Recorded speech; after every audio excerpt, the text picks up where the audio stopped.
Since late January, we have seen a much improved Manchester United, and there are signs that the future is also looking a lot brighter. But Mark Ogden, just how far away are they from their old foe, Liverpool? Well, the Brighton game last night kind of showed you that United are certainly a team making progress and they're on the way back to what they used to be. But I do think that the United fans and the people at the club need to be patient just for maybe another year, 18 months. And look, they've been patient for 7 years since Alex Ferguson left. But I do think that given time, this squad of young players can be a title-winning team. But they do need some experience in there. And I think probably right now, to make them just competitive with Liverpool, I think they need 3 players. I think they need someone like N'Golo Kante in midfield, somebody who could just release Pogba and Fernandes to do what they do. I mean, Matic had a good recent run, but Nemanja Matic isn't the future. They're not going to get N'Golo Kante, I wouldn't have thought, from Chelsea, but that is the kind of player they need. And I still think they need some more quality at the back. I think they need a better left back than Luke Shaw. I don't think Luke Shaw's really kicked on very well. They probably need another centre-half alongside Maguire, who is better than Lindelof and Bailly. So that's 3. And I do think that, I mean, the forwards are really, really exciting. Mason Greenwood's got a great future. Marcus Rashford is fantastic. Anthony Martial can blow hot and cold, but when he blows hot, he's exceptional. But I do think they probably need a guy up front, a 27, 28-year-old, a proven goal scorer who can, get 20 goals a season. I think if you look at Liverpool's front 3 of Salah, Mane and Firmino, they're all late 20s. They're all in the prime, and that's what United haven't got right now. So that's why I think they need to be patient just to let these guys develop. But in the meantime, they need some experience in there to accelerate their development. 3, 4. So that's what's been a debate with the ESPN FC pundits. So we've had as small as 2 players being needed for Manchester United to kick on. And then Craig Burley said it would take up to 5 players. So you're sticking with your 3? Well, it'd be 2 if it's Ronaldo and Messi, but it's not going to be Ronaldo and Messi, is it? So I think 3 would be optimistic. I think 4 would give them a fighting chance. But obviously these players don't come cheap. And there's a strong interest in Jadon Sancho.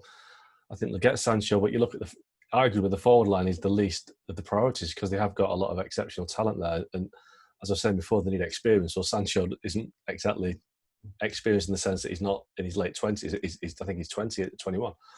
So for me, I go for ready-made goals. I go for a player that will score, 20, 25 goals. And again, I'm probably looking at the wrong end of the scale, but if they could get a Robert Lewandowski type in his late 20s, that would be perfect. A Harry Kane maybe, but I don't think Harry Kane with his injuries and his form and his price tag is what United need. So it's difficult for Solskjaer, but look, at the end of the day, they're definitely on the right track. And the win at Brighton was probably the first time you watched Man United for a long time thinking this team are quite exciting to watch for once and watch again, Is Solskjaer the man then to take them forward? Because if we are comparing Liverpool and Manchester United, you've got Jurgen Klopp on one side, and we've all seen what he's done.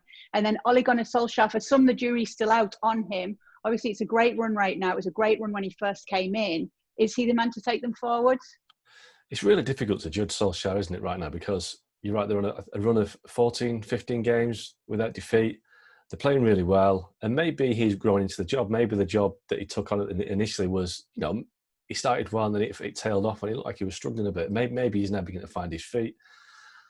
It's a tough one because it's hard to judge anybody in this current situation because coronavirus has affected the season in so many ways. And I think, the weaker teams are being exposed for lack of depth. And when the bigger teams have bigger subs benches, it makes a difference. So it's really hard to judge. And if you're being ruthless, you'd probably say that Solskjaer hasn't got the credentials that Klopp has got or that Guardiola's got. But, maybe he's growing into it. The one thing I would say is that if Solskjaer does stay, to find a coach that would just elevate the squad a bit. Ferguson brought in Steve McLaren, he brought in Carlos Queiroz, he brought in Ronnie Mullenstein. Maybe Solskjaer needs to do that because I look at his coaching staff and you think, well, Michael Carrick, a great player, but a young coach. He's in his first job. Kieran McKenna, first job. Solskjaer himself hasn't really coached at an exceptionally high level. So you look around the coaching set and think, are they making the players better? Are they the elite coach that United needs? So maybe if Solskjaer is bold enough and big enough to say, look, I need a Carlos Queiroz type figure that can come in and take this squad to the next level. So we'll wait and see. But I do think that, listen, I think he'll be there next season. There's no doubt about that. But whether he's the man for the long term, time will tell. A big part behind Liverpool's success has been the fact that all the players are working together. They're all on the same page. Is the culture of the club there at Manchester United right now, or does it have the potential to have that? I think it's in a much better place than it was a year ago when, he looked at the squad and decided he had to get rid of certain players. Alexis Sanchez went, Romelu Lukaku went, Matteo Darmian went. A lot of, I suppose, dead wood, that players that weren't performing for Man United were moved out. And I think you've now got a much younger, hungrier squad of players that are willing to listen, willing to learn. And when you see players like Bruno Fernandes come in and take them to another level, it shows you in the right track. And I think the mood is better now. I think they do want to progress. There's still one or two players that you think, could do better, I guess. But I do think that Solskjaer's got the right attitude there. But there'll always be this question with Mauricio Pochettino waiting for a job, whether United will be better off with a Pochettino in charge than a Solskjaer. Right now, it's difficult to say because Solskjaer has done well. But if they don't get in the Champions League at the end of the season, then questions will be asked. If they get in the Champions League, then I think, he's had a great season. But if they don't, finish 6th or 5th, if the 5th doesn't make Champions League, he did spend quite a lot of money last summer on people like Harry Maguire and Wan-Bissaka, and Bruno Fernandes. So it's not like he's not invested. But for now, I think we have to say that Solskjaer's done a good job. He's taken them to another level. Can he take them to the next step? We'll wait and see. But he probably deserves a chance now. A tweak or two then? Are they title contenders next year? If you'd asked me that earlier this week, I'd have said yes. But because the African Cup of Nations has been cancelled for a year, I think the fact that Liverpool have got Mo Salah and Sadio Mane and Naby Keita available now for the whole of January, that makes a big difference. Liverpool would have been really hurt by that.